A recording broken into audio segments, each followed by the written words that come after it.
tadi itu nya anu salanjutna balana nafsu mulimate nomor kalima nyata bila mana digawe karena kalepatan buru-buru taubat ka Gusti Allah. Kan urang mah kadang-kadang taubat nage sok dipribahasakeun nyata taubat sapel. Ari taubat sapel mah nyata bila mana urang seuhat tapi urang sok deui tah kitu urang. Gitu.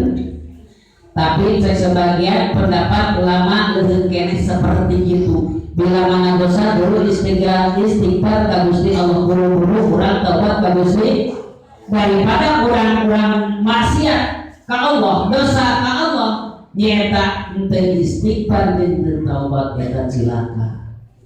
Gitu. Sedangkan sebagian kata sakur dosa pasti aya jalanna nyata ari jalanna nyata kudu taubat jeung istighfar ka Gusti Allah gitu tak secara singkat. No saladina nyata